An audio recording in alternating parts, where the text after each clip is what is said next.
morning, and welcome to Murder and Coffee, TPK Roleplay's GM talk show, where we discuss all things TTRPGs and game mastering.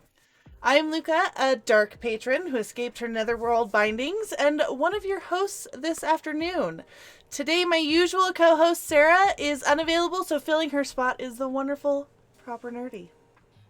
Today, we will be talking about Handouts and Ephemera with an exceptional guest, Eric Jordan. We will be accepting audience questions from all of you GMs and intrepid adventurers throughout the stream, so feel free to post them in chat. Before we get to that, let's introduce our guest. Eric is a lifelong gamer who is thrilled to be the CEO of the video game studio Codename Entertainment. Previously, he co-founded PureEdge Solutions, acquired by IBM in 2005, and was an executive in residence at UVic, and then the president of the Premier's Technology Council. He started playing D&D at theater camp in 1981. Welcome to Murder and Coffee. What fine brew are we all drinking today? Put you on the spot. What do you got? Proper? What do you got? I've got a fruity elixir of energy potion. That's called a Monster Zero Energy. I also have one of those, but I do also have coffee because it's just one of those days. Mood. So I figured as a special day kind of being here for me, so I made like this sort of alchemy thing where I love to take this chai tea, make chai tea, and then with the chai tea, I add instant coffee, and then I add my favorite almond soy milk creamer. It's my So it's just a lovely, I really love it. And it was one of those things that sort of, kind of necessity being the motherhood of invention. I was like wanting to make some coffee, and I only had this chai tea made up, and I didn't have any other hot water. And I'm like, well, I'll just do this, and then brilliant. So there's my kind of crazy ass thing. So you were like, I like tea, but you know what? I wish you were more like coffee. Yeah, I like aspects of both. So. Yeah, I'm gonna try that. I usually put a little bit of cocoa powder in my coffee to make it mocha. But I'm gonna try it with the chai next time. That's brilliant. No, I had about 5 minutes before we started recording, and I was like, oh, I have no food in the house. So what am I eating for breakfast / lunch? A peanut butter and fluff sandwich out of a whole wheat hamburger bun. What is fluff? First, you have to tell. Excuse me. Hold on. What is? What is fluff? Fluff is a marshmallow cream. It's peanut butter. Fluff. And How do you not like? I don't know how to explain what fluff is. It's just fluff. It's in fact, this is a fluffer nutter. Amazing. I will keep my thoughts on that name to myself. But that's an amazing sandwich. How do you talk after that? I feel like your mouth would get stuck together. We talk about how we've crafted these strange concoctions, but now we're crafting some handouts and ephemera. Ooh, good transition. Hey, we did it. Like I thought about it. Brilliant. Yes. I'm excited because y'all have already showed me pictures of what you have made, and by God, I am nerding out over the crafting. I didn't spend a year and a half doing props and like 4 years of theater school not to get excited to see all your paper props. Yeah, it was fun kind of prepping and pulling it all together, and I was like, oh God, I think I might have brought too much, but it just makes me so happy when I'm surrounded by all my props. So I know we have a whole list of questions, but I'm going to hop around a bit, and one of them is, what's your favorite? And Eric, I really want to know this from you because I first found out about you from you tweeting one of my favorites that I made, where you had taken it and just transformed it into something beautiful. So I want to see what your favorite is, considering all the things you've made. You're talking about the legal code for Velocity, right? No, the it's all the propaganda posters. Oh yeah. And the festival ones and everything like that. Those are the ones, that and the deed to the windmill are the ones that I made. Yeah, I see. I have those here. So those so I'll do favorite in a sec, but let's just do show and tell now. Let's do it. Show and tell. Yeah. That's a great thing about kind of having video. So I love those ones. And when I was getting ready for kind of Velocity and Barovia and all that stuff, so I got those, and I did some for kind of like, so these are some that were for kind of the general kind of vibe of Velocity, and I wanted them to feel like they'd been up for a bit. And then I wanted some newer ones, so I made newer ones. These are all newer ones. And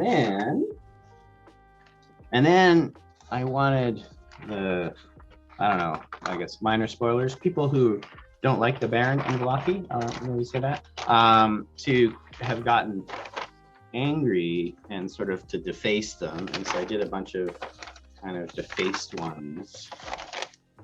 And then I wanted the Baron to respond. And so like when I'm doing props, I love to do a whole bunch of just reading, usually before I go to bed, on all sorts of stuff, a lot of Wikipedia and just kind of all sorts of different things. And so I found these images, which are actually old German images, but I thought that they're originally wood blocks and have kind of a real blocky kind of Barovia sort of vibe to them.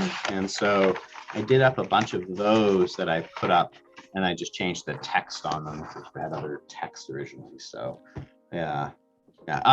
But yeah, a favorite prop? That's what you wanted, right? You want my favorite prop? Definitely. Okay. Like what your favorite is, like whether it's like you just liked the original form factor of it, or like the process was the most fun working, or just how it turned out. So I think, so this one, which is One Night Stand with a Beholder. Oh my God. So I think, look, I love making books. And I've done several different kind of books and done the stitching kind of on them, which is actually, it looks hard. It's actually relatively simple to do. It looks much more intimidating. It was to me. I was like, oh God, but it's actually quite easy to do. And the way that this one came together, and I think why it's sort of one of my favorites, is that in one of the games I'm running right now, one of my players, they're all in Waterdeep at this point, and one of my players was like, hey, I think it'd be really fun to just buy some kind of like erotica in Waterdeep. And so they pulled together, they're like, okay, so we buy this book. And so she just made up kind of the title, and then another one of my players made up who the author was, another one of my players made up who the publisher was, and so I was kind of madly taking notes of all that stuff. And then I said to another one of my players, is like, I'll write that.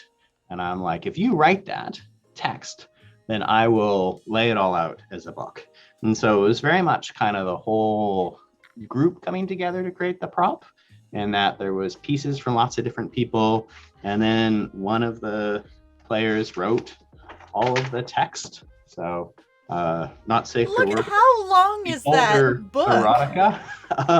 So it is, let's see, the actual, so you have kind of, cover, then we've got like sort of ad stuff in the front, and we've got like other books that you can buy, and kind of our internal cover page where it was printed and all that information. And then we've got the story, which is 1, 2, 3, 4, 5, 6 pages. And then we've got an ad for the next one, Romancing the Beholder, the sequel to One Night Stand with the Beholder. And then some other ones that you can also get, of course, the end. So this is like in Skyrim with the lusty Argonian maid. Yeah. Where it's like just about everywhere. That's amazing. So is that anywhere, or is it just for your group? Or do you have that on like DM's Guild or something now that since it's a full book? I actually thought about putting it on. Asking for a friend that wants to read it. I have posted pictures of all of it on my Twitter, and so if you look on my Twitter, you can Find it. You can find it and read it all. We can go on a deep There. dive to find the beholder smut. Yes. Yes. Yeah, definitely not safe for work. Now it was interesting. When I was pulling all this stuff together, one of the other this was very much the result of an earlier prop I had done, or at least some aspects of it. I had done for our Curse of Strahd campaign. I had done this prop, which is actually based on something you get off of DM's Guild. So the original book is from DM's Guild. I then laid it all out and sewed it and all that stuff. And then what I did is I wanted it to be a super old prop that my players would find, and so it's all annotated, and so that's all stuff I added. And then this is the first one where I experimented like a travel journal that they come across, kind of a bunch of textures. Yeah, and I wanted it to be a way of surfacing a bunch of kind of historic information in kind of Barovia. I felt for my Barovia campaign that I wanted like a lack of understanding and kind of this dreamlike quality to be a big part of it, where everything's kind of, you don't quite know where everything is at all points and stuff like that. Unlike in Sword Coast, where people tend to have a much clearer picture of where things are. And so this was a way to kind of expose a bunch of that with a bunch of notes. And so like there's like pages and pages of this that I did. And then I added a bunch of additional stuff, which was additional like kind of letter things they could find and like pages. This is sort of a note about stuff that was kind of a teaser for another area that they could find. And then I found these lovely, I found those online as sort of the wine labels, but then I made them all really old and notes on kind of the tasting stuff of them. This is like a whole bunch of clues. Like tasting notes. Yeah, That's genius for Red Dragon Crush and Purple Smash and everything. That's genius. I mean, I've seen people putting it on bottles before and like serving it. You know, I did that with I got like some grape soda that came in these like old looking bottles and just put on the Purple Smash and like gave it for all my players. But like the tasting notes is genius. That's brilliant. For someone who has no clue what you're talking about, is there a reason tasting notes is so ingenious or what? So there's these wines in Barovia, and the climate for Barovia is not very good for growing wine, so they're actually pretty rare and hard to get a hold of, so they're very like recognizable. It's like, oh, this is Purple Smash, oh, this is there's only like 3 bottles of this and Strahd has one, kind of thing. So the fact that like the players would come across like all this stuff of like that's a little bit world buildy and find these tasting notes on these very like rare wines, it's fantastic. That's a really cool little piece of one of them world building. The really good one you can't get anymore, and so my players hadn't seen the good one at all, and so there's kind of like, oh, there's this good one that somehow used to be here but it's not in here, to kind of hit up. But actually what happened, unfortunately, and why I think the one night stand with the beholder sort of really benefited from it, is I found like all of this information was like, it was just too dense. It was like too much at once. And I really enjoyed putting it together and it made me happy. So yay, that's all good. But in terms of servicing kind of a thing at the table, it failed in doing that because it was too dense. And one of the things that I really learned and then took into this one was, if you're gonna have something like an erotic story, you're not actually going to have a novel. What you need is like a few pages that you can read in a few minutes, and then you're done. Yeah. If you're in a TV show or a movie, they're going to flip to a middle page and read one paragraph and go, "Oh God," and close the book. That kind of a thing. I mean, I think similar. Like you want the vibe of what you're getting out of it.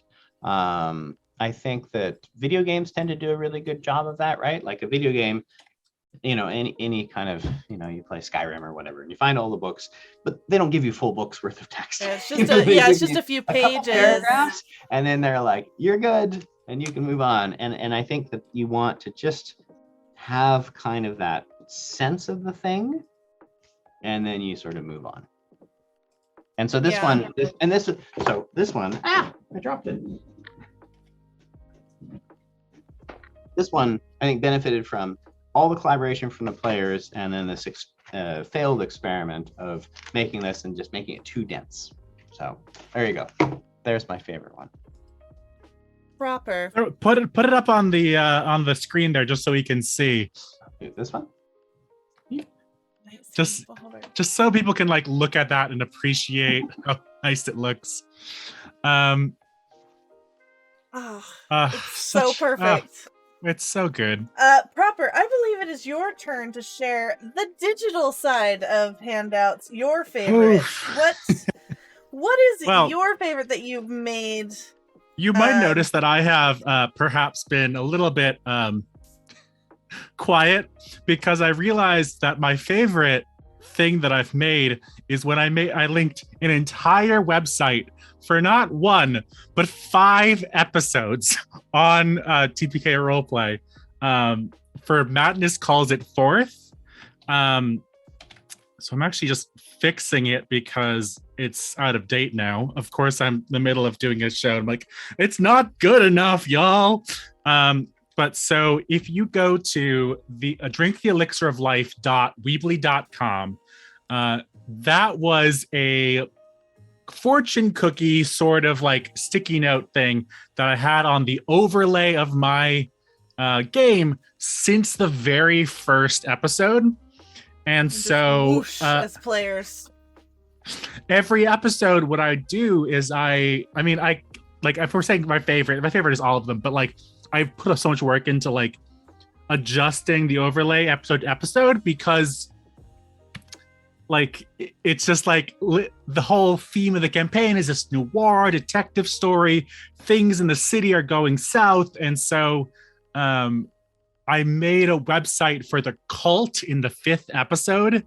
And so like I thought it was really great because I linked it so obviously on the overlay. It was a little bit of a feature for the audience more than the players. And a thing that I like to think about when I'm doing streams is like, how do I either like tease certain things or kind of like push the audience to either know more than the players do?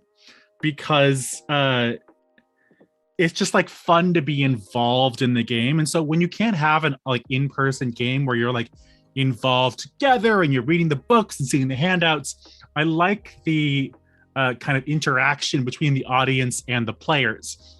Like so far to say that I know that one of my players who plays Lexi, she in one of the episodes started reading the descriptions in character because she as a character knew that knowledge. So it's like the whole website had hidden secrets and information about the cult and their various stages of their hierarchy.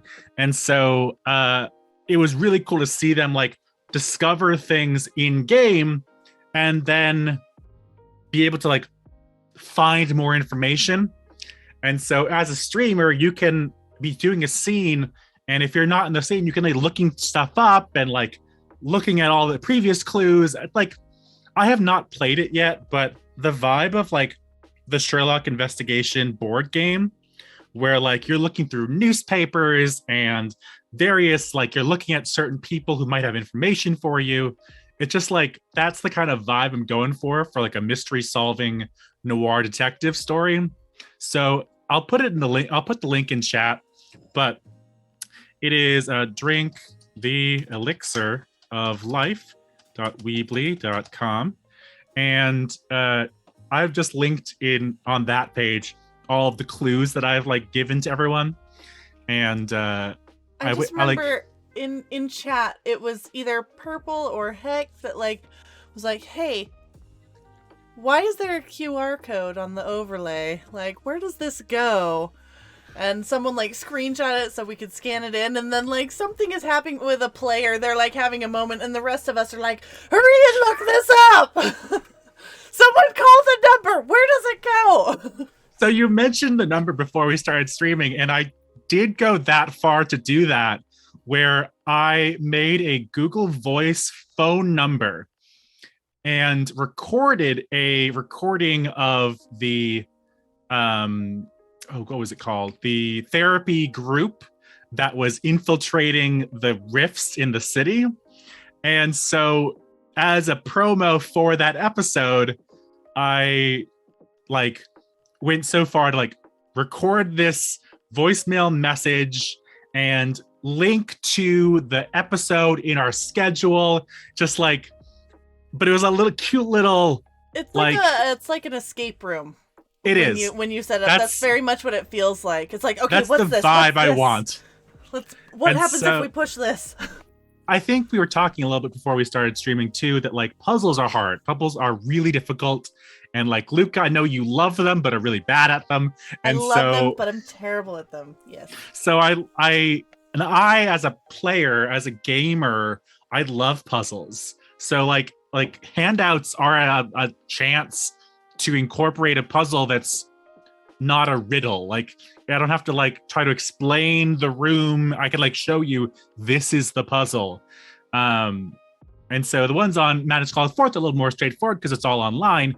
But my first puzzle, my first handout I ever made was a map of a city. And if you linked the map to a special place in the underground city, you could open up this secret tunnel. And so I wish I had it still, because I don't. I went through all my stuff and I was I had this saved somewhere. I could print it out again if I need it, and then just threw it out. And I have this city grid puzzle that I wish I could show you, but that was my first intro into handouts and stuff. So that's kind of followed me through to streaming games online. That puts us with you, Luca, unless you have any other comments about Madness Calls It Forth. No, yes, but I mean, I can save that for the campaign. My favorite, honestly, is probably the deed that I made. I was on Reddit, and there was, I'd already ran Death House a couple of times, and I knew the deed existed, but I was on Reddit, and someone in England had found underneath the floorboards in some old metal tin box the original deed to the land, and it was the original text and everything like that, and they had posted it up, and I was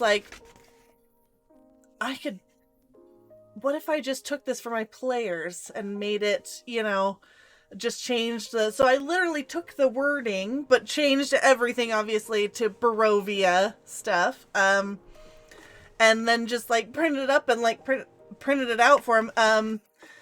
And one of the best outcomes was they showed up to the windmill and were sorry, hags, you gotta go. I'm trying to oust the hags from the windmill. Basically saying, you guys are squatters, we own the deed, so please get out. And it was a whole ordeal, but it was just all this effort of me going through making this and then dyeing it in coffee and all of that sort of stuff, and that they just show up with the wildest solution to having that handout. And I thought the McElroys were the only people that were going to use lawyers in a TTRPG. Nope. No, definitely not. That was, RPing that whole exchange was very interesting. But yeah, that is probably my favorite. But Proper, you talked about how that was kind of your intro with the city map, and so I'm gonna go on to the next question, which can I add just about puzzles actually? Yeah. Shout out to the appendix of Tasha's Cauldron. If you're running Dungeons and Dragons and you kind of want some puzzles that are pretty easy to reskin and kind of drop in, there's some great puzzles there that are in the back of that book, which I love. And then in terms of I don't stream my games to solve sort of physical stuff. In terms of doing puzzles, I love to like have some physical things that everyone can kind of interact with. And then often there's a paper prop involved of some kind, of course, because I like doing that. And then one of my favorite things is using this black light with a black light pen. And so the players will have to do a thing. And like recently in one of my games, they had to arrange a bunch of pieces, and it was sort of in a shrine to the sea god Umberlee. And they found this piece, a sea shanty to the Bitch Queen, which is Umberlee's other name, that then had the sea shanty on the inside. And when they did a prayer to Umberlee, then I gave them the black light, which lit up certain words. And then they used those words as clues for the physical props that I had to select the right physical props to open up the door to go on to get the next thing. But I find black light is honestly really quite simple, because you just sort of highlight some words or something like that. And the players, for the most part, don't really get an access to the information until they do whatever you want them to do. And then you can give them the black light and say, okay, now you can light up the thing. And then it's really fun for them to go over. So they cast the spell to reveal the magic ink or whatever. Yeah. Yeah. That's genius. Oh man, I wish playing, I miss playing at a real table. I got all these, I got just, what am I supposed to do with all of this? Yeah, next time I play around an actual table, I'm using the black light. That's genius. And so you know what? easy. You know what I bought like several years ago to use for a puzzle and never have? Is because I saw this in like this is a hard story to explain. Basically, I went to a theater event that was like an escape room, but it was also like a musical. Very weird, but very cool. And if you like got through all the clues and did all it was like a escape room mixed with a murder mystery party. So like you could all they were all role playing. You could talk to all the actors. And if you got through all the clues, one of the last clues in the game was punching out holes on a sheet of music. And when you did that, you ran it through a music box maker. So I bought, here, I'll grab it. Hold on. Did he buy a music box thing? I bought a make your own music box kit. Oh, wow. Oh my God. So that at some point I could use that clue of like, if you line up the music stuff right, you get the music that I want you to hear. And like, that's the kind of level of like in-person game that I want to play, but just haven't. Okay, so all of my players, pretend you didn't hear that little bit. I've written that down. That's such an yeah, exactly. Don't hear that. So, but what was I gonna say though? Like at least like your blacklight one like is very obvious. Or not? Sorry, that sounded rude. But I meant like people have seen that before and will like connect the clues. Whereas like this will be a little bit harder. It's kind of like it's kind of like the vibe where you like scratch the pad to see what they wrote on the page before it. Like that's something that's like cute but a little overused, but like still cool enough to put in your game. Yeah, well, I find it like when you're sitting around the table with your players, you have a relatively limited amount of time, right? So you've got 2 to maybe 4 hours is sort of your kind of brackets of time that you've got, and you really like you want as the DM, which is pretty much always the role I wish to be in. You want everyone to have a good time. You want to have a good time as a DM, and you want all your players to have a good time. And different groups are excited about different aspects of what you can do. And so I find I really try to vary kind of how much I drill into a particular kind of thing, depending if my players really get into it. And like so, I find that like the black light stuff, they do a thing, but like we do a puzzle, but it's, they can solve it in 5 to 10 minutes. Like they don't really want to spend half an hour solving a puzzle in my experience with my players. But I did this thing where,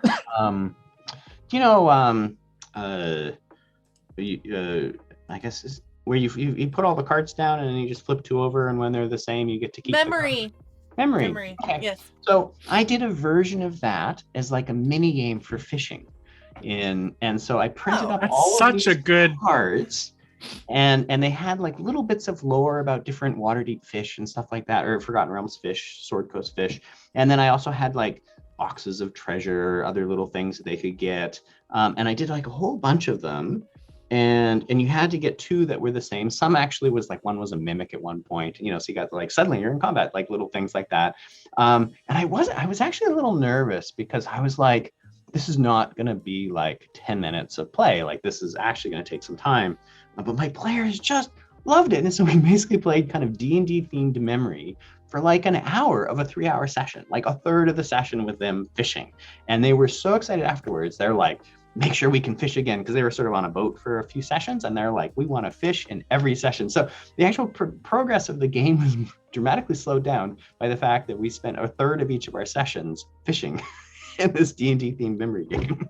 That honestly, like, how my next question really is just for me, and it's how do we play at your table? That's what I need to know.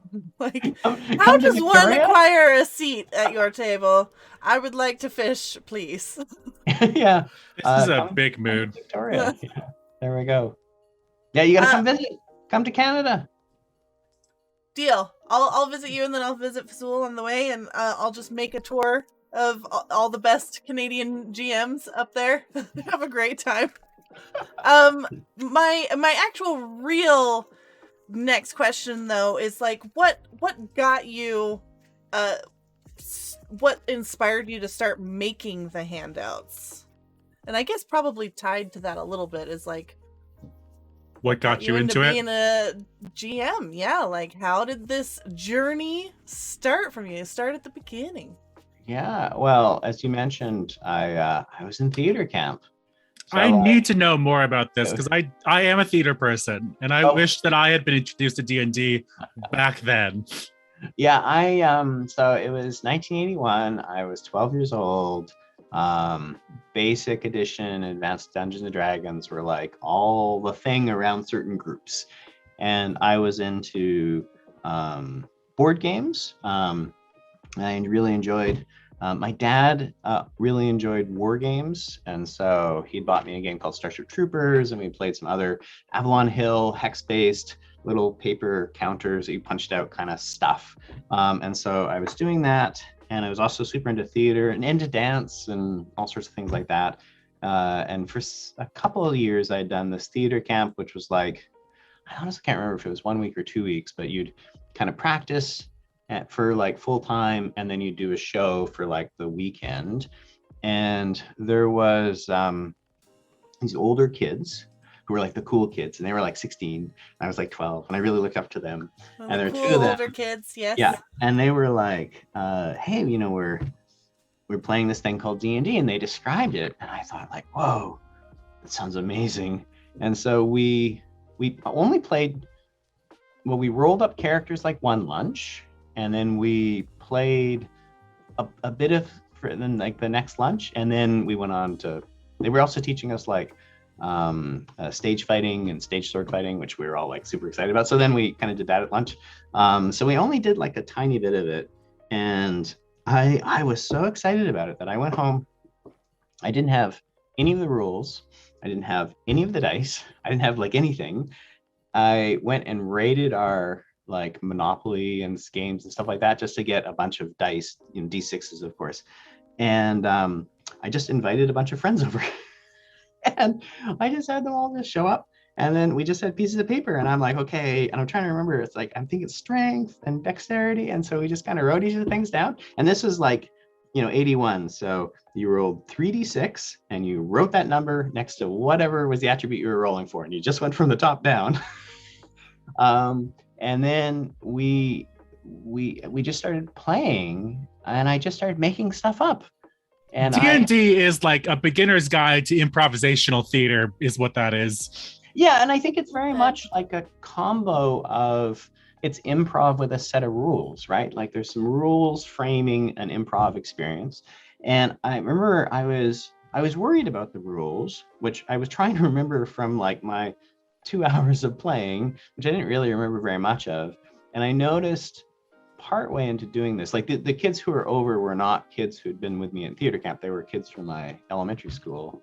And so I noticed that they started looking at me like, you don't seem to know what you're doing, which was fair. And so I started worrying less about the rules and more about their body language and making my descriptions more and more over the top. Like, this is a bunch of 12-year-old boys. And so it was like, you cut off the goblin's head and the green blood splatters across your face. You can feel the warm blood dripping down from your face. And you're like, oh my God, this is the best thing ever. And I think it was such a great kind of immersion to the whole idea. And I think one of the most important pieces of being a DM is like, nothing matters as much as everyone having a good time. You having a good time and your players having a good time. And like, the rules don't really matter. None of this, the props don't matter. None of those things matter as much as you having a great time. And I remember in that very first session, kind of that journey of like going from, oh God, I don't know what I'm doing. The players are doubting me. I'm just going to do these descriptions. Start really getting into it. And then we had this final boss fight. And I was just making it all up on the fly. I really hadn't done any, I was 12. I didn't do any prep. And I remember like, okay, they need to fight this Goblin King. And so I kind of described this thing and they came together and I'm like, okay. And I had, somehow we'd gotten given these really big D6s. And so I was like, pull out this huge D6 and I'm like, okay, if you roll a 6, you'll cut off the Goblin's head. And they rolled a 6 and they cut off the Goblin's head and I described the head. And what stunned me about the experience was the Goblin King hadn't existed like 15 seconds before. I just kind of made him up and described him, and then they'd fought him and then they'd killed him and then they were all cheering. And he'd gone from this nothingness to reality in my player's mind. In my player's mind, it had always been there. In my mind, I knew that like seconds before this Goblin King hadn't existed, and I just sort of described all this random stuff. But to my players, it was this reality that they could touch and feel and respond to. And boy, from that moment forward, I like played role-playing games for really the rest of my life. That was like 40 years ago. And I was like, okay, I just kept playing. I experienced some of that. We recently wrapped up like a Lord of the Rings miniseries where we played way back in the day. I was basically, my character was basically an ancestor of Aragorn. And now that we've played through, one of the other players was talking about like how they watched the series and saw, and they're like, oh, I know. And I was like, oh no, that's not actually canon. That's just in my mind, the canon, the reality. Like, I know the stories of these ancestors that came years before the movies and books, you know. And it's like, oh, but that's not actually real. But like, now I watch those moments and I feel like this even more connection to this story, because I feel like I know some of the past that doesn't actually exist. It just exists in the minds of like 5 people that played that campaign, but it's the new reality for all of us that we just kind of accept now. Yeah, and I think that's the magical thing about games, right? In game design, you talk about quite literally the magic circle, this thing that you step into, or in theater or fiction, you talk about suspension of disbelief, where you enter into this fictional world and you're willing to accept the reality of the fictional world. But within games, as compared to watching theater or reading a book or sort of things like that, in games, players always say, I did this. Even though the reality is, it's like, my character did this in this fictional world. The language they always use is, I did whatever the thing was. I killed Strahd. You know, they would say, I did it. Whereas if you watched a let's hope, awesome movie about Curse of Strahd, and you watch some, you know, great characters kill Strahd, you'd say, those characters killed Strahd. You know, Luke blew up the Death Star. No one watches Star Wars and say, I blew up the Death Star. And so I've always loved that about games, where the players naturally, there's no prompting, they always situate themselves as, I did this thing. This is a bit of a topic that I try to instill in Luca a lot, and I struggle with. Oh, is this the tense? So this is both tense and first person versus third person. And that in the theater world, because where I'm from, when you're talking about what your character does, you say, I want to do this, or like, I am attempting to do this. Like, you refer your character in first person because you want to inhabit that character. And so when I play with players, I try my best to instill those kind of same practices so they can, inhabit the character well. And so I always ask my players, say, say I instead of say Celine, and say it in first person, or say it in present tense because you are doing it now. Not I am going to do this, or I think like the one that I slip into because Lucas has done it so long is Celine is going to, as opposed to Celine does. And like that, it's player versus GM speak. That's my problem, is because I was a GM for so long before I ever really played. It's like, okay, she, I'm always like saying, like talking about the NPC or the character, she's going to walk up, or you will walk up to this, and as you do, this happens. Whereas when you're a player, it's like, okay, I am running over there really quick and I'm going to pull out my sword. It's totally different language. And so like when I'm switching to player mode, I still go back and forth. It's like I'm not bilingual between the two. I just kind of mash them together messily. I would argue that as a DM, because this is a DM game, a talk show, that you can and should use present tense because it situates the players as well into the moment, as opposed to like, this is going to happen eventually. What do you want to do? It's like, no, there is an orc running at you. What are you doing? And so that's just a weird bit of grammar, like nut that like I want to like instill in players and GMs. But like I really like the way that you've put it, Eric, is that like, the I is that you are, fully the character. You're the one making decisions. This is another rule I always do at my table. If you know what your character does too, because it's far more interesting for you to figure out a way that like your character knows this than it is to be like, oh, my character wouldn't know that, because then that just like stops that's a saying a no at a table as opposed to a yes and. So I always say, if you can figure it out, your character can figure it out, because I find that far more interesting.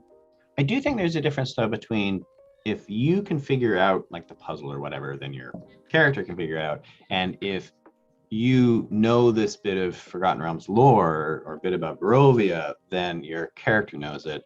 And we, so for my day job, I run a video game company, and we make a Dungeons and Dragons game called Idle Champions of Forgotten Realms, and we do a whole bunch of different streams kind of around that. And one of my players also, two of my players actually work here now, but one of my players was a mod for a show that we did called Champions of Lore, where we have two D&D lore experts talk for an hour about Dungeons and Dragons lore. And they've been modding this show for a long time. And I put something out in one of our games, and suddenly they're like, oh, well, that's da da da da. And I'm like, oh, that's right. You've been modding that show, which like is detailed on the Idle Champions lore. So I had to be like, okay, your character doesn't know that just because you know that, because they ended up getting exposed to sort of much lore. That's valid. That's definitely valid. It was like, but I totally agree with you that the notion that you're just because the player could solve a puzzle that their character couldn't, unless the player really wants that to be like a moment in some way, like they really want to build off of that. I think what it really is like, try not to like stop your character from role playing. If you're like stuck and like the whole party is stuck, like why are you holding back in moving the story along? That's just my personal preference. I mean, the other half of your comment about, the eye of the role playing is making me, I'm really tempted to talk about generational, and I know I shouldn't, but it's about, characters and players like having a common language, and like, I'm blanking on the word for it, but like they are taking, I forget what it is. I'm trying to think of. You're fine. I am no help to you. The players being invested in the game because they are part of the storytelling process. Like I could go on a 90-minute rant about collaborative storytelling and how that kind of buy-in to the game is key to playing a successful game. But I think what you were talking about is very similar to that vein of like, when the players are ready to start saying, I did this, that means that they are involved in the world itself. Yeah, versus railroading, right? Where Yeah. you're just like Generational is a game where you create a world. It's a world building game like many others. But I love world building games because it means that they have buy-in, because they have created the lore.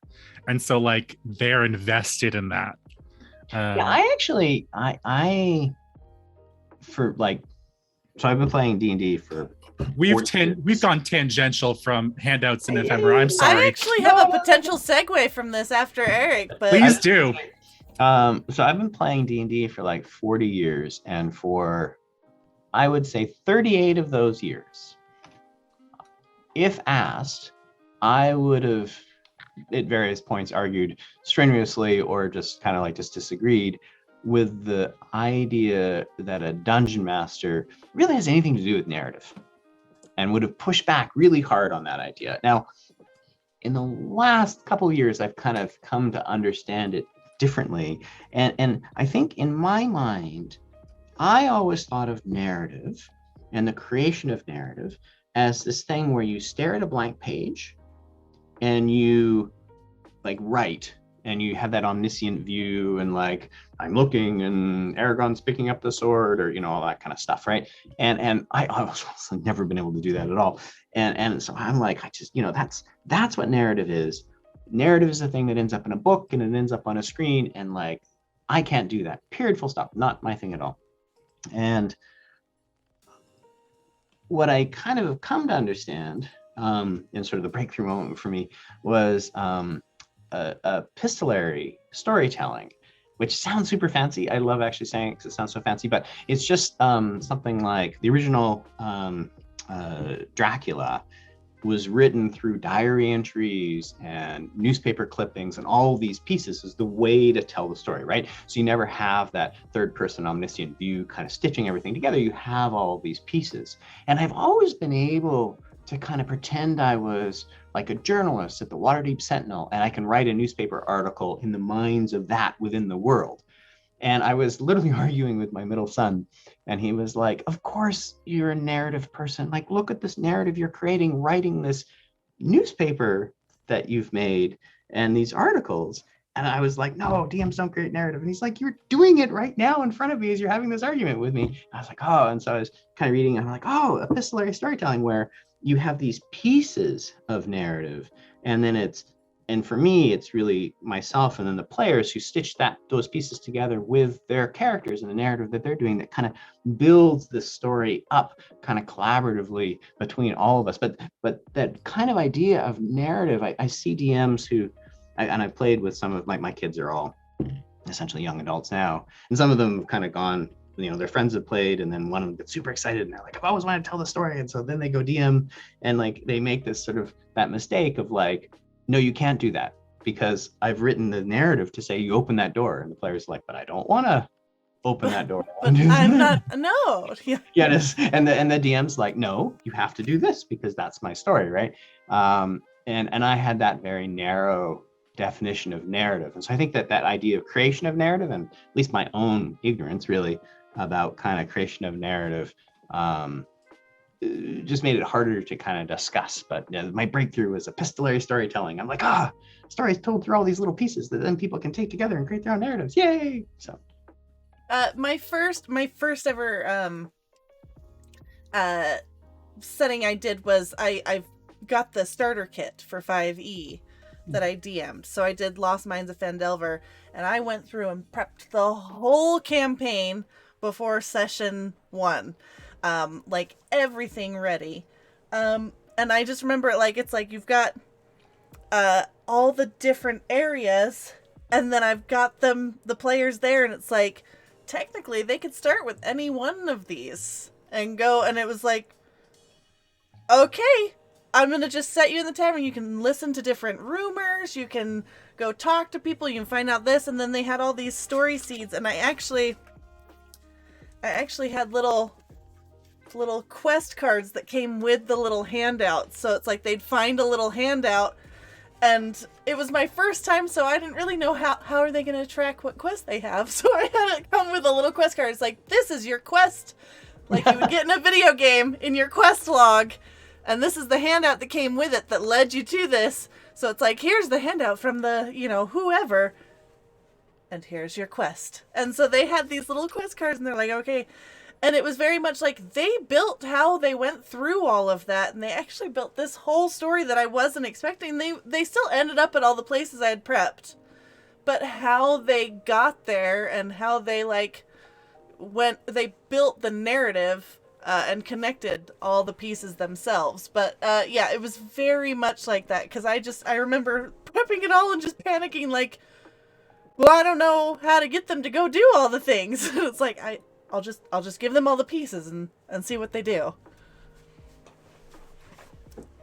Yeah. Well, excellent segue. Do you want to move on to another question? We're out of the hour mark, so if you want to take a break, we can. Yes, we can take a break. We can. I was going to suggest that we talk about our favorite settings to run in, but we can talk more about that when we get back from the break. Everyone take 5, stretch their legs, grab some water, and we will be right back. Also, chat, if you would like to submit questions, feel free. Be right back. We are talking. I have a very special guest co-host today, ProperNerdy, since Sarah is unavailable today. And then joining us is Eric Jordan, master of all things handout. And that's what we are talking about. Handouts and, how do I pronounce the word? Ephemera. Epistolary storytelling.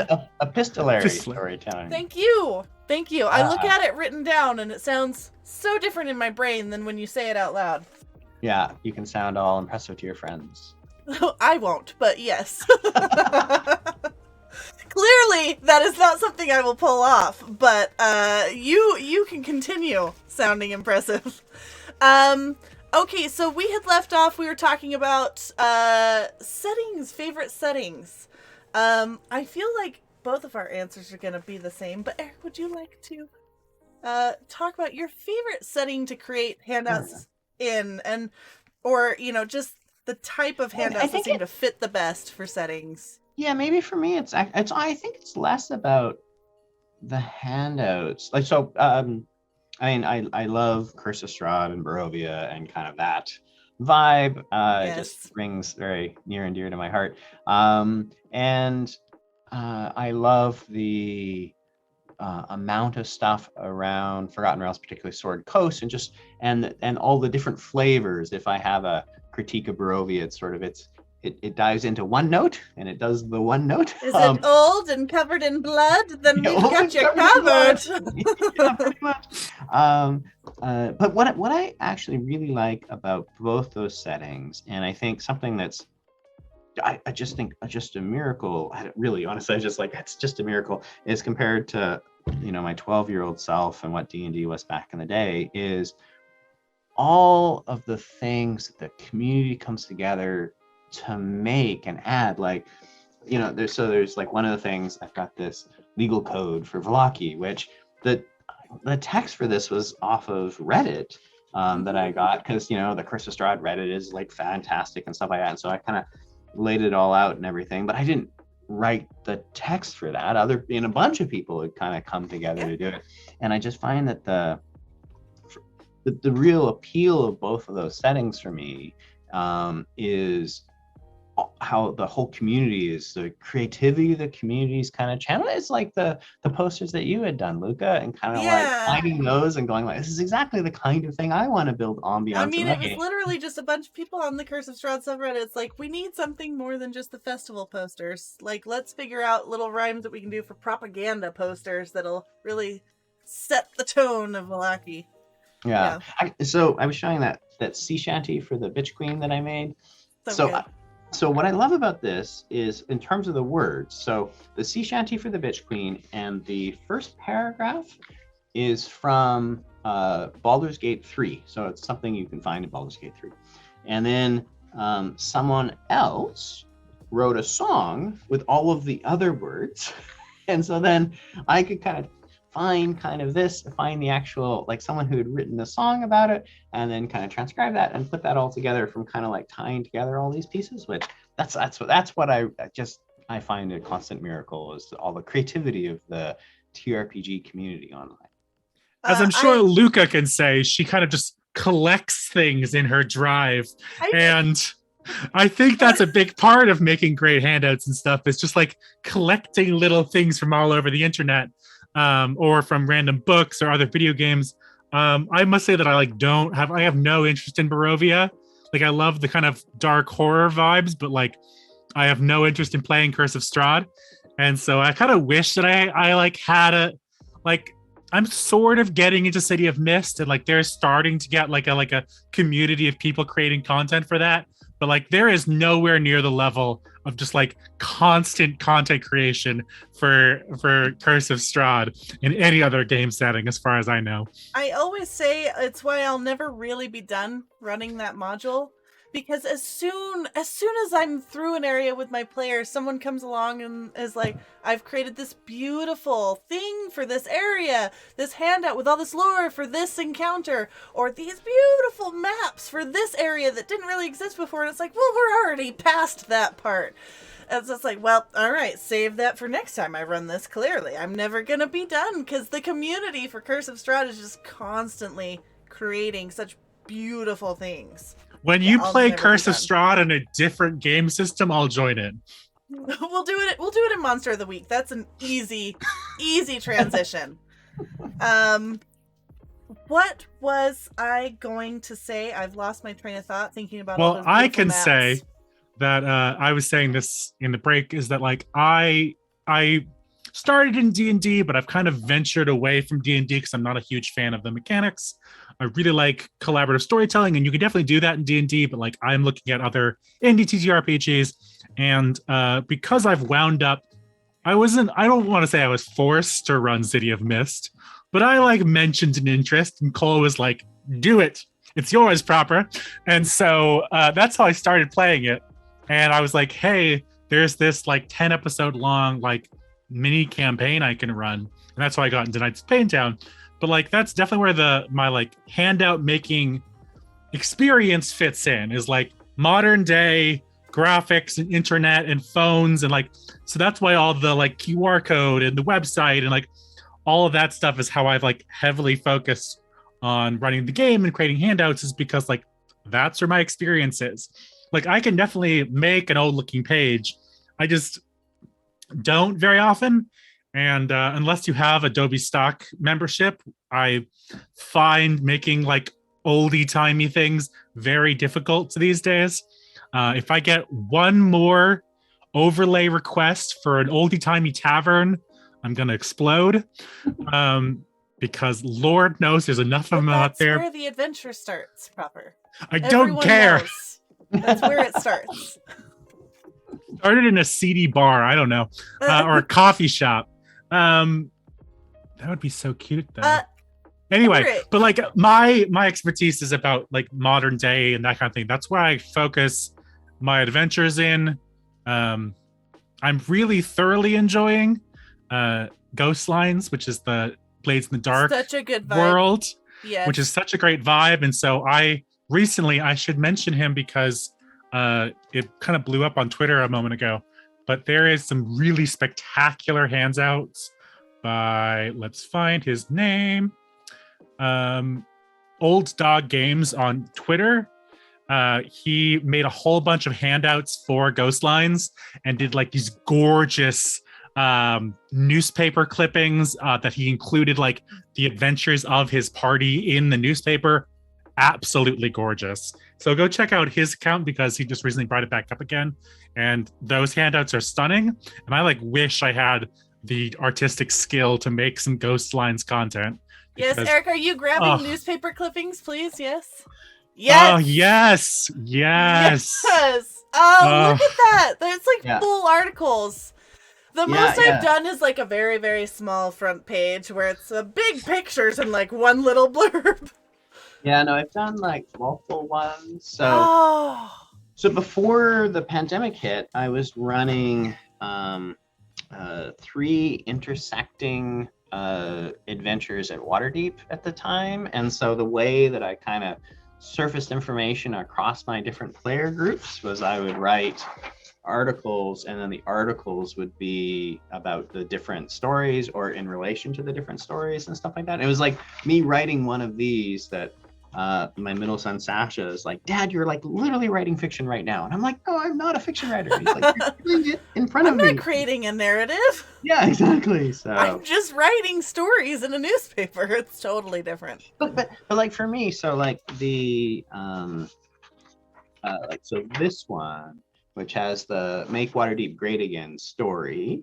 Which you can probably guess at what point in time I created that. And so what that ended up being was so that was part of our Waterdeep Dragon Heist campaign.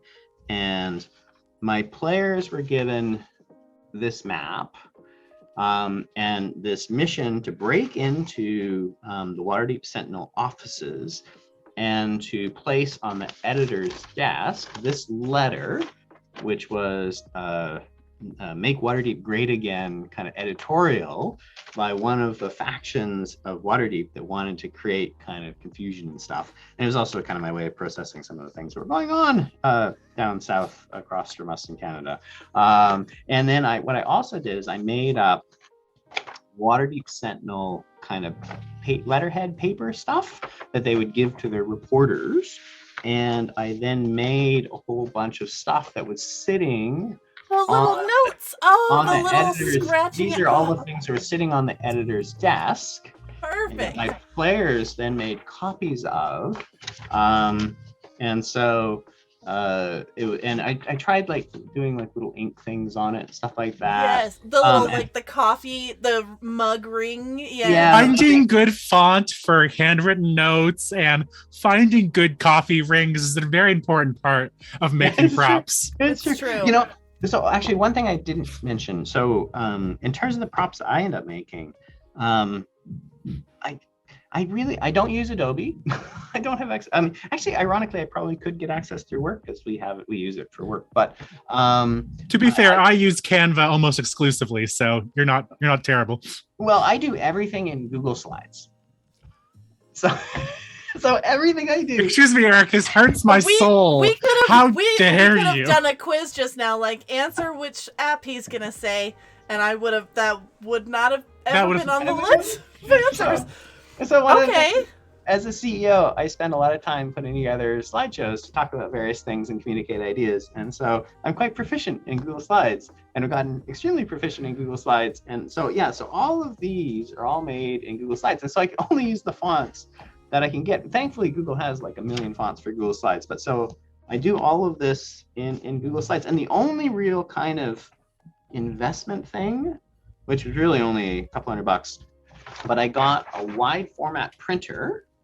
And so I wasn't sure at the time if it was a good idea. It was something I've been looking at for a long time. It's like, do I want to do this? Do I not want to do this? And it used to be, like a couple $1,000 or something like that. I was like, oh, okay, yeah, I don't want to do that much. And then it dropped in price, and it was like, I think it was $300. And so early in December, I was kind of like to my wife, I'm like, I know what you're getting me for Christmas. You're getting me a wide format printer. That's what I want. Yes. And I was still not sure if I would want to end up, like how it would fit into prop making, because you don't really know until you kind of do it.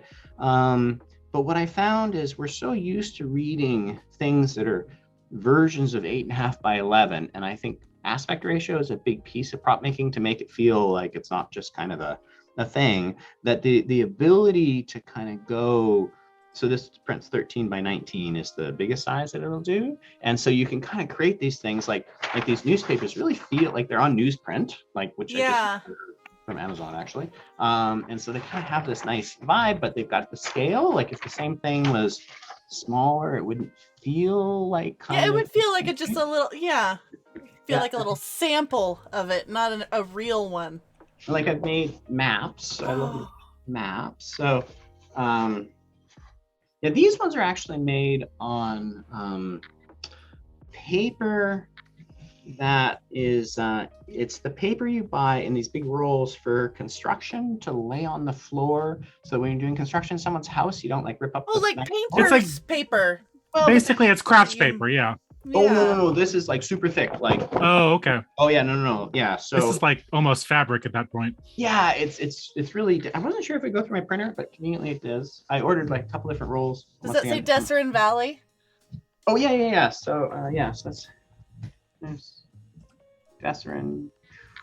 This is all Oh, done that's in gorgeous. It's all in Google Slides. I love that I'm like leaning in. So Ah, Google Slides has this maps. ability to do word art, and you can put a thing down. Like so, that's like those are U's, for example, that I've then stretched. It's like wingdings kind of stuff. No, like it's literally like a U that I've flipped upside down and then stretched. So those are all U's. There has got to be a better I way. love.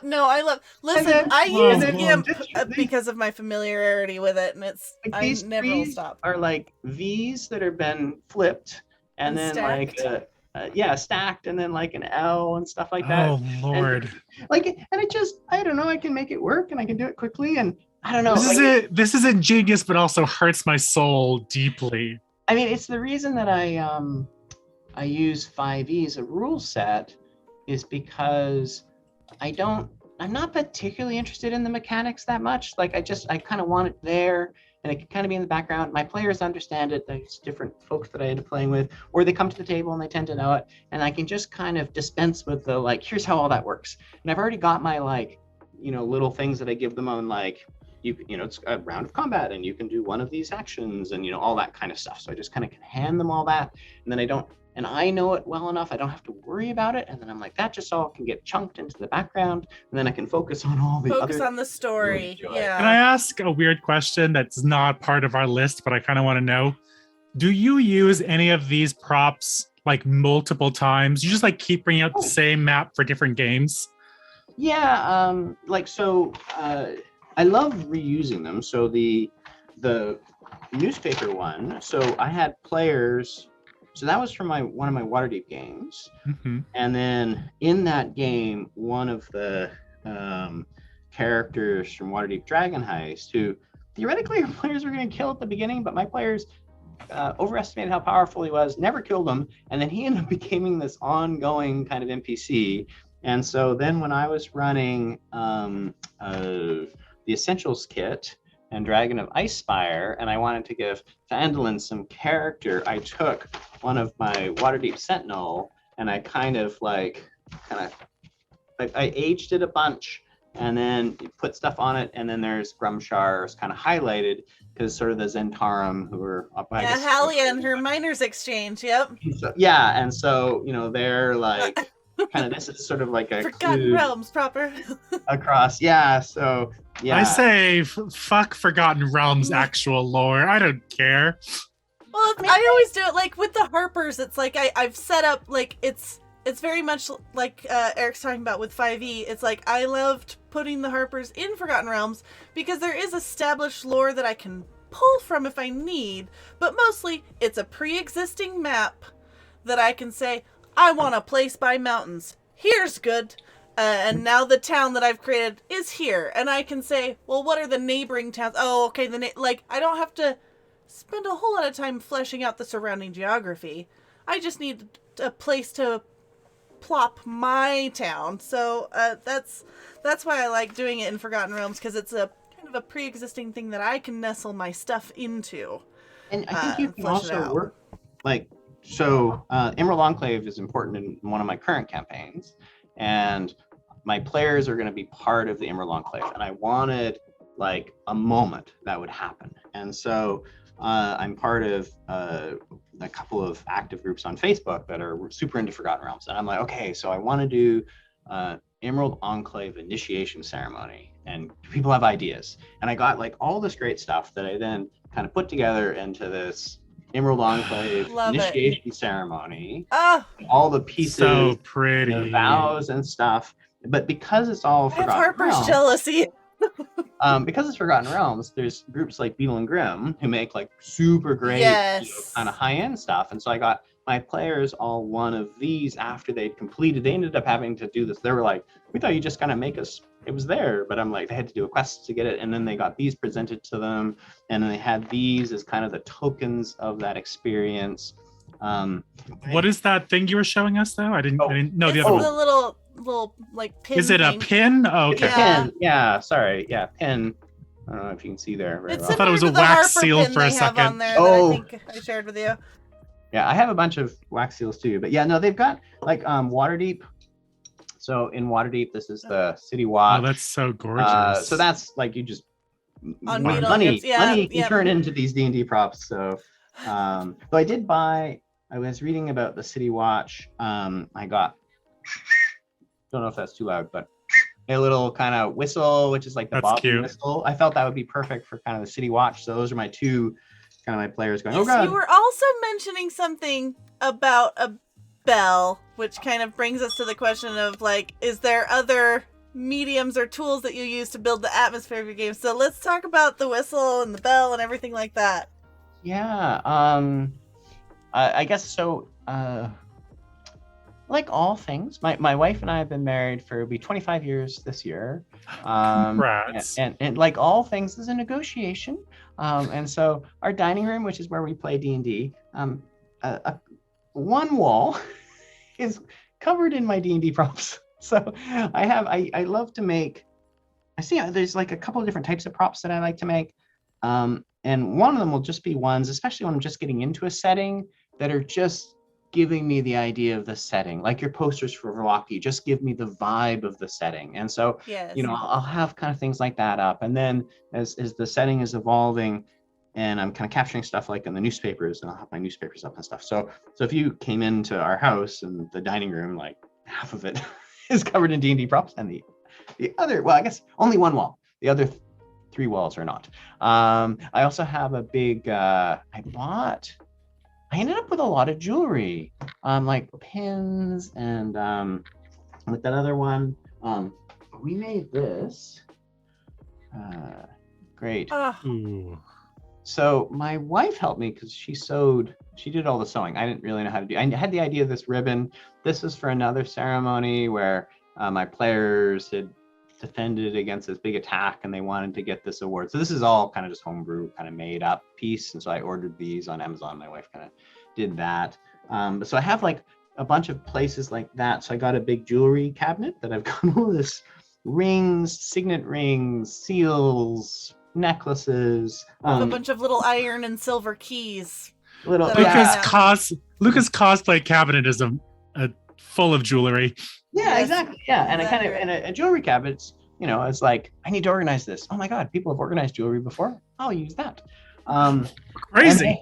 Yeah, I know. And then so if you came in, I kind of got all that, and I usually have like a bit of a playlist of some music kind of quietly in the background, and then I love getting other props. Like, so my wife plays a bard in our current campaign, and I got her a little lyre harp, which is always kind of one of those, it doesn't matter what note you play. She's not a musician, so it doesn't matter what note you play, that they're all kind of tuned to all work together and stuff like that. And so she has that. And hats, I love getting hats for my players because it's just a simple little thing.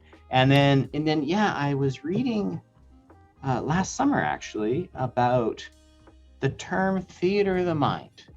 It's D&D, right? I know this one quite well. And so I had not realized, even I had heard that term a long time, that it came from radio plays. It was a way to describe radio because, people were, instead of seeing a play, they were a theater of the mind kind of idea. And so that led me to this notion of Foley. And so that led me to bells. And so I had this one great time where my players are meeting with this noble in Waterdeep, and every time they asked something that the noble didn't like, he would ring his bell and the servant would come up and give them the next course, and he would then ignore them, and then they would kind of keep doing their thing, and then he would just ring the bell. Which is like a real thing that royals do as well. I'm done. And then if you want to have your players think of a cow, a cowbell is incredibly effective at producing kind of that image in their head. So I went and got a bunch of lures for hunting, not places I would normally go, honestly. Bird call kind of things. Yeah, calls and things. And so I found particularly you're like a one-man band. Yes, I have this level of Foley is out of the world. I have a whole section behind my DM screen that's got all my little Foley things. So that I found that I tried using digital stuff like Sirenscape and things, and like I think that's great for a lot of stuff.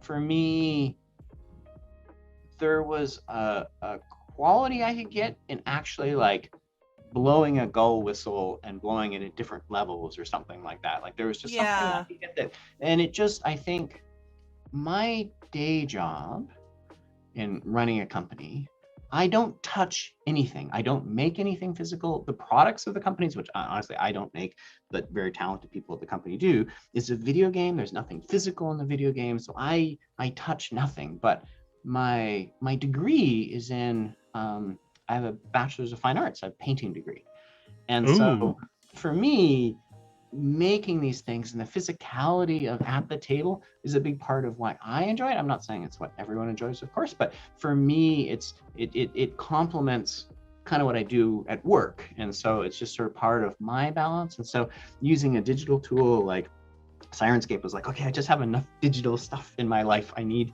physical things to deconnect tangible from, things to touch. all my work stuff. So that's a really good way of putting it, because I was going to say that like I only can use, like I use Roll20 instead of Sirenscape because I already have an account and whatnot, but like same thing of like I'm just putting in the vibes for music, and I've in several instances used specific music for specific moments. And I know that Luca talks a lot about how like when she used to run in-person games, she'd have like the whole Spotify playlist to have vibes throughout the entire session.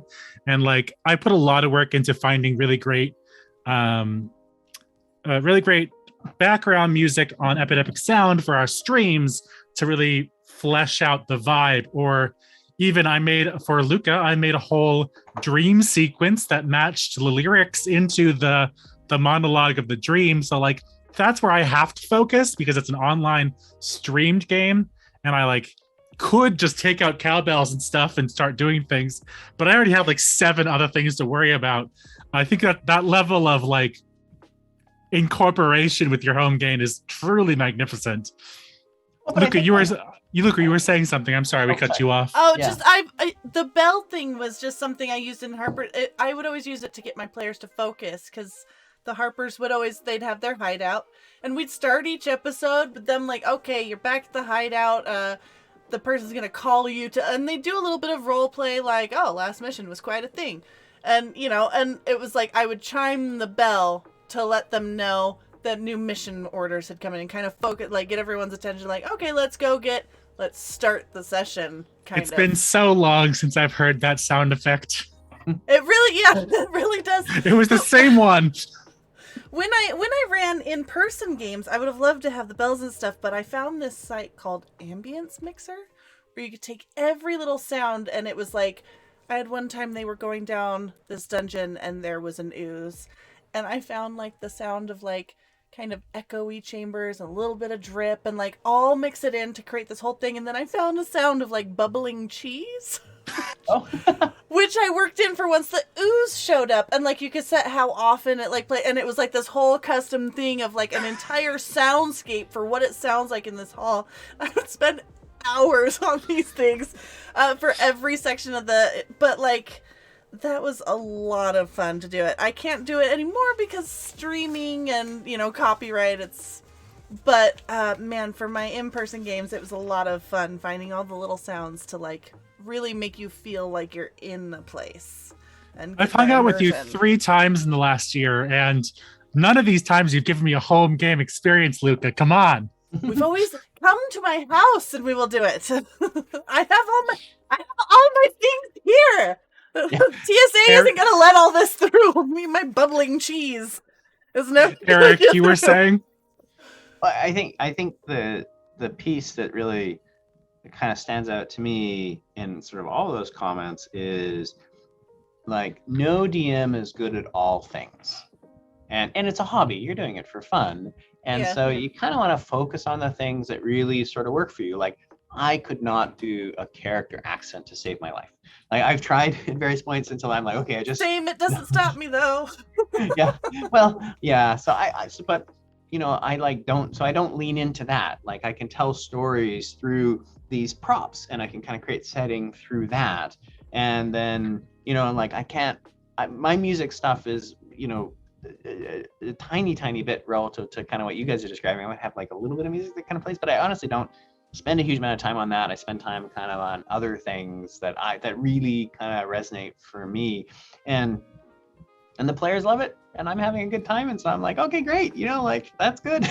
This feels like a great segue about spending time on things to a project you were referring to during the break that took you way too long. So like, what is a prop that you have made that took way longer than you expected it to? Sure. I brought two that I thought really fit that description. I just want to see more of your props, really. There we go. So I love making journals as ways of sort of, revealing information to characters and stuff like that. And so I've kind of got a journal template I like. And then I thought it would be quicker to do a ripped journal so they could find this kind of old journal that was going to primarily solve as a way to give them information about how to solve a puzzle that they had found. And so it's primarily existing to kind of explain this puzzle text that I was giving them. And I thought, like you were saying, is the earlier book was like way too long. You tried to give them like just the important stuff. Just the important pieces. And I thought if I ripped it, then I wouldn't have to like design out all the other bits to it. And I wanted it to kind of be layered. So the first one is only like just a little bit. And then the next page is kind of longer.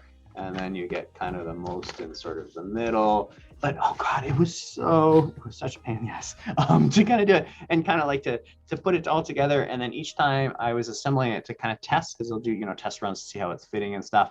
And I had to kind of like rip each of the pages, but it was so much more work than if I had just done kind of a book like one of the other books that I'd shown you or something like that. So it's beautiful though. So I feel like, I feel like as a player, and my character finds this thing and I'm looking through, like it's got the age and the rip and the it would be incredibly immersive to just hold that item in my hand. And it's Barovia, it's got blood on it. Of course. Right. Yep. Is it old or burnt or has blood on it? Yes. Yeah. I mean, that feels very much like the puzzle box that our a fellow GM, Kohlrabi, put into and shipped to a player for a streamed game, of like the ability just to hold the prop, to like look at it and figure it out. Yes. It sounds so lovely. Yeah. I need to run more escape rooms because I miss holding props. We're talking about the blood and stuff. Can I ask what you use to age stuff, and also what am I looking at here? Yeah, what is this beautiful thing? So this is the other prop that was way harder to make. Is that the close? Is that? So yeah, this closes it. So it opens, closes. Okay, so the history here is I was watching the Dark Crystal, the Netflix stuff that came out, and they had the book, Rules of the Sketskis, Laws of Sketskis, that was sort of this triangular book that opened up. And I was like, that would be cool. I wonder if I can make a triangular book. And I gotta say, like there's some props that I make that are like, like a map. It's on the table and the players can point to things, I'm going from here to here, and there's a very utilitarian thing. Or there's ones like this one that are, they're cool and I enjoy making them, but they're fundamentally around serving a purpose in game, in this instance, to give you how to solve a clue or how to solve this puzzle I'd given them. And for this one was really none of that. It was like, I just want to see if I can do it. And so this is for, I don't know how spoiler we can be about Curse of Strahd. So I mean, it's been out for how many years? Yeah. So the Asmodeus, and so that's the symbol of Asmodeus, and I thought that's the perfect kind of thing. I did this buttons, and I use buttons a lot in my Curse of Strahd campaign because buttons on the eyes seem like a good kind of creepy thing. And so then it sort of opens, and then inside. Oh my God. And so I did this, and then it's pages that open up like this about. It's her manifesto. It's her manifesto. It's her manifesto. And so, I love and her. then at the end is sort of like there's our Asmodeus symbol. And so I got once again, Curse Estrad Reddit subreddit to my rescue, and that's where the text comes from with some editing and to kind of make it all fit this incredibly bizarre. Oh my god! No, it's beautiful. And then because it's really That's fucking gorgeous. because it's so Pardon my big. French. Jesus. Because it's so big, I couldn't, I had to lay it out sideways on my printer, because I've got the wide format printer and stuff like that, to then get it to cut and to then fit all together. Oh god, it was so much work. But of course, Lady Wachter would have. Only Fiona's gonna have I cannot have a rectangle book.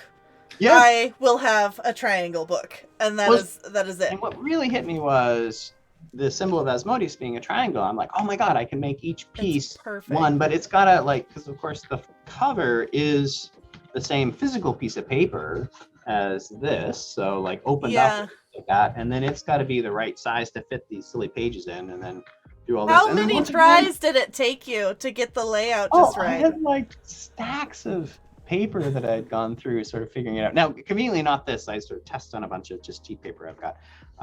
And once again, all done in Google Slides. Brilliant. Sometimes people ask me to the level of math that must have gone into that one piece is astronomical. Not so much math, it's really just trial and error. Trial and error. Just I wonder if it'll work now. Oh no. I mean, I feel like I did that. Oh, then I guess maybe if you had used math, it would have been easier. Okay, so I do have I do want to know, what are the things that you use to get that beautiful aged look? Yeah. What are the different, because so with my obviously I got it a little damp and crumpled it up, and then I dipped the edges in yesterday's coffee that I poured out into a large kind of bowl, a wide bowl, and did that sort of thing, and then obviously just red food dye in water for the blood. But I feel like yours is next level. What are you using?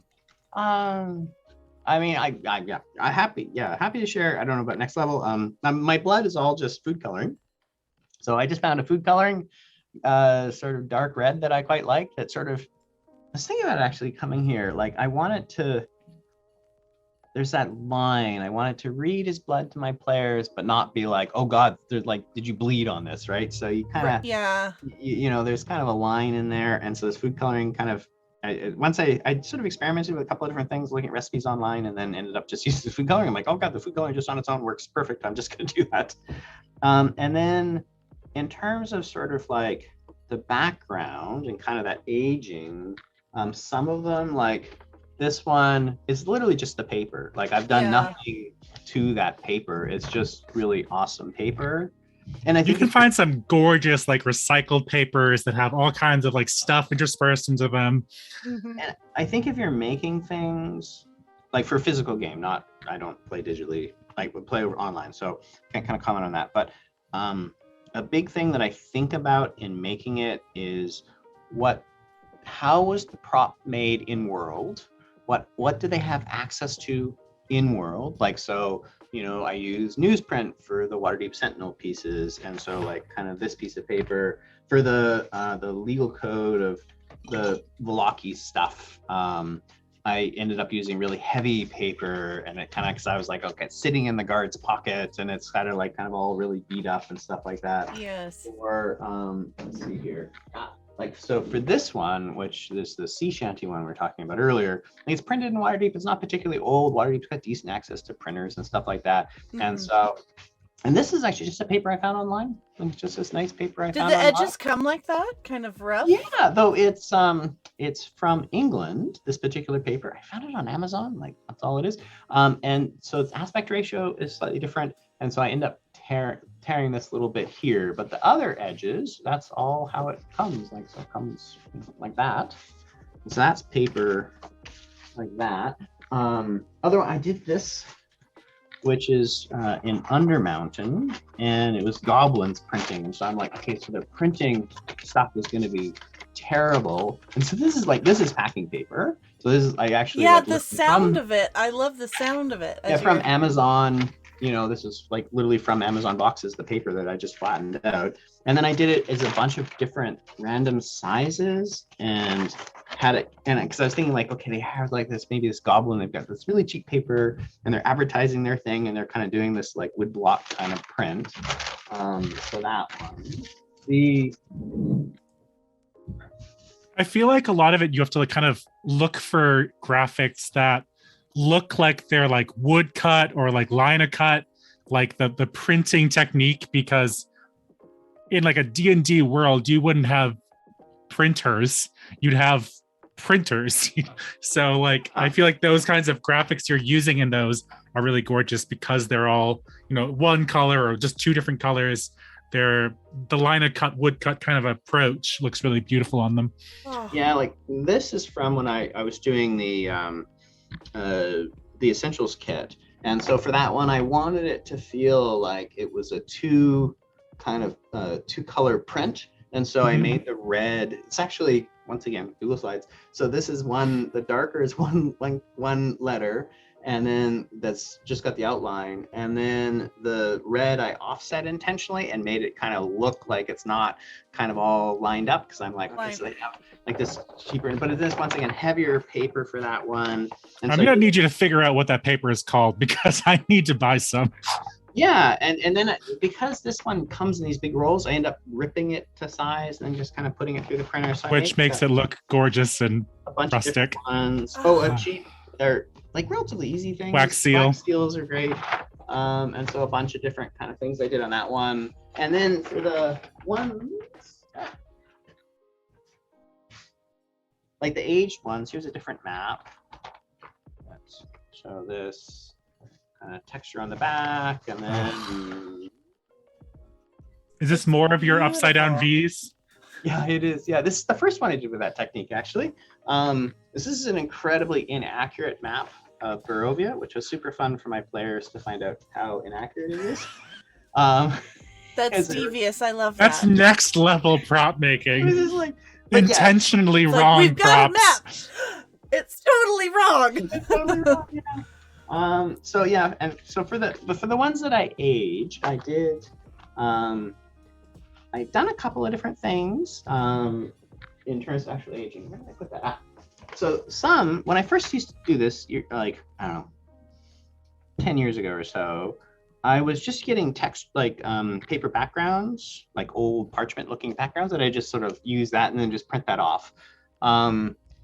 That technique died pretty quickly when I got a wide format printer, because doing that at 13 by 19 on both sides uses a lot of ink really, really quickly. So I'm like, okay, yes, maybe I could do something else. I was experimenting. So this one, which is the Trial of Asmodeus, text from, I can't remember which D&D book. So this one is actually using that technique of, this is actually just a digital background. So I didn't make that color or anything like that. Once again, Google Slides, where I've taken the text and made the text for like these parts look all kind of, like it's blurred, like not. Yeah. And then with this one, to give it kind of a different texture, it's printed on like a cardstock that I then just put in water, and then I put them in like our little toaster oven at kind of like 250, 275. And the toast, when you have paper that's had water on it, and then you put it in a toaster, it gives it this crinkly kind of thing that reads to me as a feel of older paper, like, because when older paper dries out, it gets kind of that crinkly kind of vibe. And so that's what I tend to do, especially if I want it to kind of have that older feeling. So this one, like, I didn't do any coloring to. And then in the theater world, you definitely would either like, it would be tea or coffee, and then you'd bake it in the oven. Right. Same exact vibe. So like this one, so the edges on this one, so this is a letter. Oh, it's so pretty. You open up and you get this act of insanity. Oh Lord, it's so good. So this fold, actually, this is a letter fold from the television show Gentleman Jack, which if you haven't seen, it's great. I really loved it. It's fantastic. Quickly Googling. Yeah, and they were very good on their paper ephemera. Sometimes shows are not very good on the paper ephemera, and this one was great in terms of letter folds and stuff like that. But this one and a lot of the ones that I tend to use, I use decaf coffee, and so I make like different layers of decaf coffee in terms of thickness, or like concentration, I should say. And then I use that to sort of, I put it in and then put it in the oven and then take it out and do a more concentrated version and stuff like that, depending on kind of how aged I want it, like the math. Oh no, Luca. It's a badass Victorian woman. Okay, I'll add it to my watch list. Oh, it's so my good. weakness. My one weakness. So yeah, like these ones to get like, so there's several layers of coffee kind of on it in different concentrations. So starting with the lightest concentration, then getting heavier and heavier in terms of concentration to kind of then give it that look for these ones. So yes, but and if you're going to do that using coffee, and you're going to do the kind of like really concentrated coffee, important note that I figured out at 3 a.m, lying in bed. Yes. Wide awake, wondering, why am I so awake? What's going on? Oh no. Is caffeine transdermal, as in you absorb caffeine through your hands? Why, yes, you do. Yes, you do. And so if you're making super concentrated batches of, I just use really cheap instant coffee. No wonder I had so much fun. Use decaf. Had a great time. Depending on your timing. So this is amazing. Or use gloves. Or use, I don't want to use gloves. I remember after applying all the blood, my hands were red for days. I felt like Lady Macbeth. The smell of coffee on your hands is like a great bonus in prop making.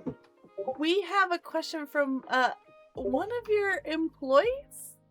Which Marv. I believe you kind of already tackled a little bit, maybe, but we'll ask it. What might you say is your Mount Everest of props? As in, there's a particular project you really want to tackle someday, but will require a ton of preparation and work to pull off. Okay, so like a future one instead of like the triangle book. This is the I one day plan to do this. One day I will make this. I will conquer this. Like you plan to make a full book. So yeah, no. I mean, I don't want to make a full book just because of the issues that we talked about in terms of table length and allocation. So the thing that I've struggled with, and I'm honestly continuing to kind of read about last night because it's still it's in my current campaign, it's come up again, but is to get a representation of how a wizard would write their spells.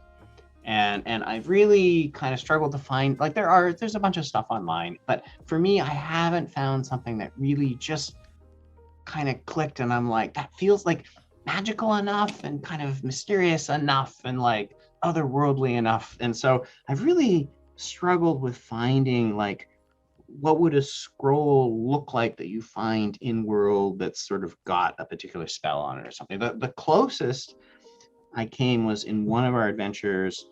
Our players had been working for a long time to find this alchemical recipe that created this drug that was circulating in Field Ward, and my players are trying to get rid of this drug in Field Ward, and Xanathar's guild was trying to also claim it, and so they're fighting over this thing. And so I wanted the recipe to be really awesome, so I did make this one. Ooh, what is that? Oh. Yeah. So it's this lovely Japanese paper that is this incredible, just has this beautiful texture, super thin. And then I looked at so many different things like images of grimoires and all sorts of different ways of kind of thinking about this. And I'd found this, the actual red is from an ancient Islamic text that I then cut out all of the red because I wanted to then fill it with this sort of infernal writing around it instead of obviously what was originally there to sort of fit because it's supposed to be this infernal kind of thing. And so that's the closest I've come to making kind of something that feels like, oh yeah, incantation. Imagine, yeah, I could imagine something like that. But that's one I really haven't figured out a good way yet to do something that just sort of clicks for me, you know. There's a very cool game that I've yet to try, but I've heard good things about, called Grimoire on itch.io, in which you, over the course of the game, you will make a spell book and a collection of spells you craft out of magic power and components available to you. And I really want to try it. It's like a one-player solo game about crafting your own spell book. And I feel like if you wanted to try that and see what ideas that brings up for you, it might be a good way to start.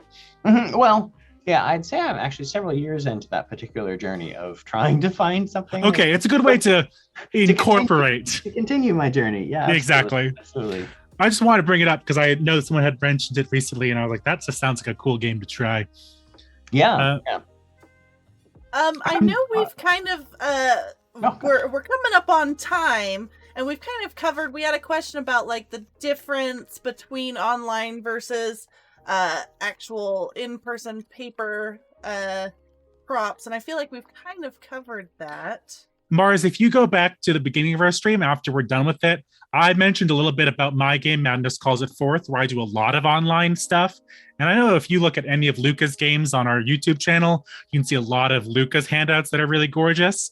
My comment was that basically I love really to incorporate the viewers into the experience if you're streaming, or other like websites and telephone numbers and any kind of internet access stuff you can use to like redirect your players to make it as much like a online escape room as possible. Those are my favorite ways to do it. But any of the designs that you can make online on like Google Slides, if that's your thing, or Canva's a very good program, or even GIMP, those are all great ways to like incorporate those same elements into a game for Roll20 or for the other one that I can't think of. So Fantasy Grounds? Fantasy Grounds or Foundry. Yeah. I use, yeah. So any of those is just look up like scroll on Google image search or on Canva image search and just like put in all your information. There's lots of gorgeous ways to do it. I have just one last question for you, Eric. And that is, what are 3 things you think that GMs could do right now to improve their games, whether it's like improving the atmosphere or ambiance or immersion or just any other element of their game? Yeah, I think that, and I mentioned it, I guess, right at the beginning, that really staying focused on what's important. I kind of even though I've been doing it for a bazillion years, kind of still sort of think about that, like, okay, Eric, because you get so wrapped up in all these other things. And so like what's important is your players and you have a good time. Like that's what's important. And it's really, it's about your players, and it's about you kind of constructing this thing together and keeping that front and center as you go through your prep and thinking about what you're doing. And then I think the next thing would be, and we touched on this, but I think it's super important to underscore is that like every DM has their strengths. Every DM has things that they're interested in. Like, and there was one point when I played when my kids were much younger that we didn't do Theater of the Mind. They were too young. There was a high cognitive load for doing Theater of the Mind, which for adults it's not a big deal, but for like 10, 12-year-old kids is a lot higher. And so what I found was that really decreased session length because they could kind of only have so much going on. And so back then I used like a whole bunch of different minis, and I had a bunch of Dwarven Forge, and I would create all these custom little kind of things so they could point. They're like, I'm here and I'm attacking this character and all that kind of stuff. Now that everyone's older, I really love making this. It makes me happy. And so I kind of focus on telling these epistolary stories through all these different props. I don't use all the kind of things that someone else might do in terms of voices. I don't do as much around music as you guys do, because it's not something that I want to spend my time on doing a different thing, because it's, kind of fun for me. So I think focusing on what you're super into is really great. And then in terms of 2 resources that if you're not drawing on, I'd highly suggest, if you're running any kind of 5e Dungeons and Dragons stuff, DM's Guild, or more broadly Drive-Thru RPG has so many incredibly good resources that is just and a lot of them are really not very much money. And so I would strongly suggest kind of checking that out. And then Sly Flourish, anything that Sly Flourish says, I always kind of like to pay attention to. There we go, the books. I've read all of his books, and you don't actually have to read them all. The most recent one, Return of the Lazy Dungeon Master, has just got so many great pieces of advice, and I think really challenges the inclination of DMs to want to do a bunch of stuff that the players won't necessarily even see or hear, because it's just exciting in your head and you're telling stories to yourself in your head, and that's all kind of fun. And I think Sly Flourish does a great job of like, focus on your players, focus on the table. What are things that you're going to put on the table that are going to help kind of move that game forward and be really fun, create these fun table moments for your players. And so, yeah, I try to think about that a lot because I love the props to make ones. Like, I'm gonna show one more. My last one, I guess. So when we finished Waterdeep Dragon Heist, and my players through that campaign had gotten a chance to interact with the Open Lord, Laryl Silverhand of Waterdeep, and I wanted like a moment for this to finish. And so my wife she wasn't playing with me, but she had come in and she'd guessed it the first time, been a big surprise for my players, as Laryl Silverhand. And so she would pretend to be Laryl Silverhand. So they had this audience with Laryl Silverhand, and it's this big deal, and they finished everything. And so I made this letter of marquee Oh for my players. God. So beautiful. And so I did this up and then had one for each of them hidden. And then, so Laryl Silverhand thanked them for everything they had done for the city of Waterdeep, and then I had one of these for each of my players, who a couple of them were actually literally in tears getting these. And I think that's, it's that moment at the table and the prop, which I had a great time putting together, honestly, but the prop really kind of helped support that moment at the table for the players. So, and they kind of have that set of players still has them kind of up and framed at their various places. So yeah, that is next level. Jeez, crow. Yes, that's beautiful. And I definitely, helping get them immersed in the game, it definitely brings those moments home that much more. But we are technically 3 minutes over, so we're good. So I would love to let's see here. Let's have you, can you chat with us a little bit about where people can find you and your content before we head out? Sure. Yeah. So I run a game studio, which is called Codename Entertainment, and we make, in particular, a licensed Dungeons and Dragons game called Idle Champions of Forgotten Realms. And so kind of my day job is sort of all that stuff. We do a whole bunch of streams and things like that, if you're curious about any of that. And then pretty much everything we talked about is just like what I do for fun. And really is just sort of Eric having fun in the evenings. And so that mostly ends up on my Twitter feed. So if you go through my Twitter feed, which is Eric, ERIC, Remy, REMY, Jordan, JORDAN, Eric Remy Jordan, on Twitter, you will find me, and you will find more or less just a lot of posts about my D&D props that make me very happy. Proper. Where can we find you and your stuff? Oh, there. Yeah. Hello, my name is ProperNerdy. I'm a TPK staff member, role player, game master, and designer sometimes. You can find most of my content on TPK Roleplay as well as on itch.io. I hope if you love DM content, you'll join us on Monday for a brand new show. Well, not brand new, almost brand new show called Iron GM, a GM game show in which two GMs are pitted against one another for an hour-long one-shot experience.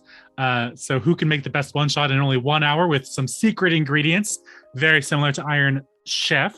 That is on Monday, so do check it out on this same channel. It's very, very fun. We have Zipper on Disney facing off against Oserix Franco, two GM masters of the craft. And I will be hosting alongside Turk Accented and Purple Phil. So it'll be a very good game, I'm sure. And we have lots of secret things to give them.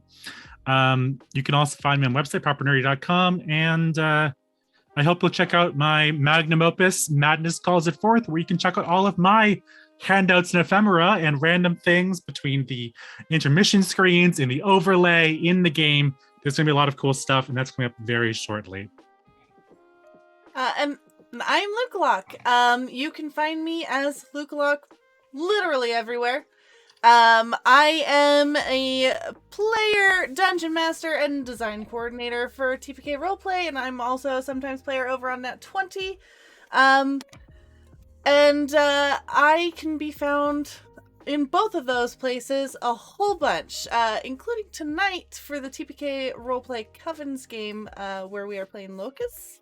Ran by Sir Heck, and it should be a lot of fun. And then tomorrow morning, I'm over on Nat 20 running a very special, playing in a very special one-shot ran by Harrison.